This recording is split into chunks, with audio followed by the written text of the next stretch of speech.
All right, here's a little demo on how to cut the corner halving joint out. So as you saw in the marking out video before, we're going to take away half the thickness of one, which we've done, and we're going to take this away now, half the thickness of the other. So I'll show you how we achieve this. Exactly the same on this piece here. We're going to need a tenon saw, a mallet, timber mallet to the plastic handle. We don't use a normal hammer. This gives us a better surface area as well, so we're not going to run the risk of slipping and missing this small handle and clipping our hands. We'll probably need a couple of clamps too, your bench hook, and get set up ready to go. Okay, the first thing that we're going to do is using our tenon saw again and our bench hook. We're going to come through on this back mark here and just wear a groove. Using your finger as a guide, nice and slowly. We're not ripping into it there, we're simply marking a line. And the idea is we're not cutting it on the line, we want to see part of the line left over. We're going to cut just on the waist side of the line, we call it. And again, if you're having trouble holding that, you can hold the bench hook there, tuck your thumb out of the way. If you're having trouble doing that and it's still wobbling around, then just grab one of your quick grip clamps and place it across there. We're going to come through now, try to keep that saw as straight as possible. And I'm just going really slowly here. Accuracy is key. And every now and then I'm just going to stop to make sure I'm not going too far. Far better to take your time and make sure you don't go past that line. Okay, we're nearly down to it on this side here. It only takes a few strokes. And pretty happy with that there and that there as well. So the next thing to do is, well, we could come through and cut that down with the tenon saw there, but it's going to be wobbly. We're doing it by hand. Tenon saws don't like cutting down the grain too much there either. We could use a rip saw to rip down the grain, but again, that's a fairly rough way of doing it. One of the cleaner ways is just going to be to use, well, given that that grain is fairly straight, we can use a chisel to come through and chisel down the end grain there. Now, on my first one before, I was clamping it onto the bench there, but I found that as I hit with the mallet, it was slipping. So it's going to be a good thing for us to actually have the bench hook involved there. If I butt that up against it there, I've got to put it fairly close to the edge. I can come through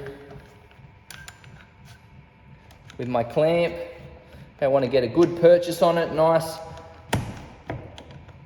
and solid on that.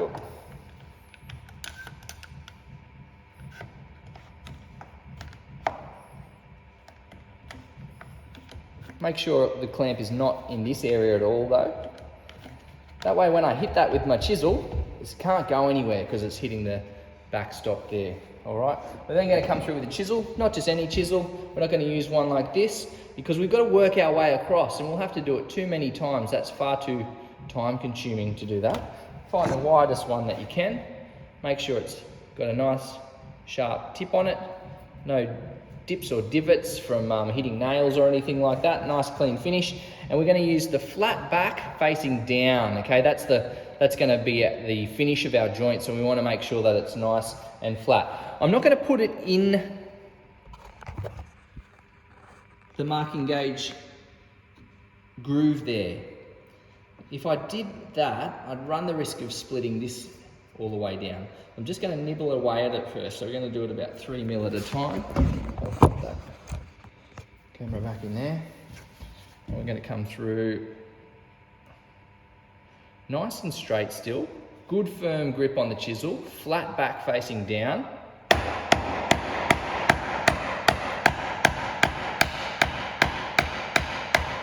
We're going to run that down the grain there. Now you don't need to go all the way. If you go all the way, you run the risk of splitting the good material. You can just lift that and we'll take a big flake out of that. It's not our finished cut yet, so we can go fairly rough to begin with. Okay, lift and flake that out. Because we've cut down with our tenon saw there, it will tell the timber where to stop and fall out. And we're going to make another cut.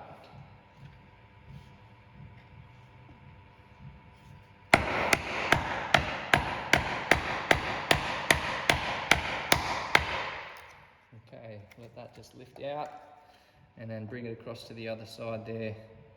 Do the same again. And lift that out. Now this time, this is our finished cut, so we're going to take our time with this one. We're going to put it in our marking gauge groove there. We're going to make sure it's running parallel with that piece, nice and flat. We don't have our chisel on an angle at all. We've got it nice and straight, parallel with the floor. We're going to tap that down.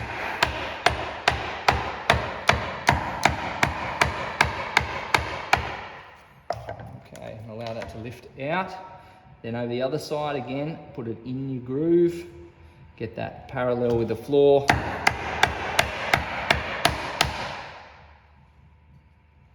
Now I just stop periodically as well and check that it is running along. Can we see that there? We want it running right along our pencil mark and splitting that marking gauge mark right down the middle there to get that nice, accurate finish. So keep checking that. Lift that out. And we've got a little bit of a bobble left there. If I can bring that down and show you, there's still a little bit of waste there. Better too little than too much. So we're just nibbling away at that. Now I'm going to put that and hold it really firmly on the bed there.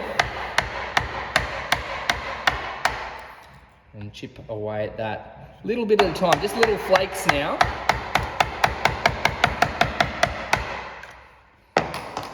And the idea is going to be that we try to keep our pencil mark there.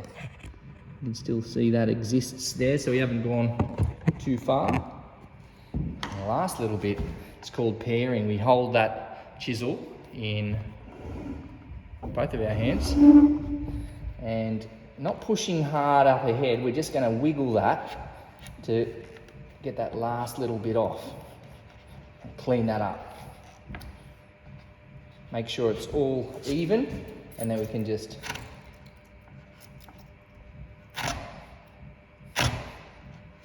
scrape those last little sections away.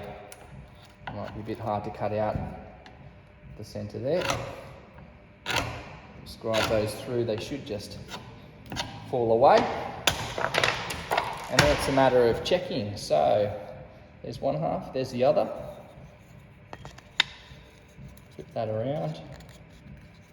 And that's fitting together okay. In the corner there, I've got a little bit of cleaning up to do for that to fit nice and solidly in there. But it is, struggling to find where that is in the camera. That is flush there, and it's almost flush there. So if I just take a last little bit out of that corner and out of that corner to clean it up, that should be right, and that will be our final joint there. We want to make sure it's flush here as well, all the way around, and that will be our halving joint.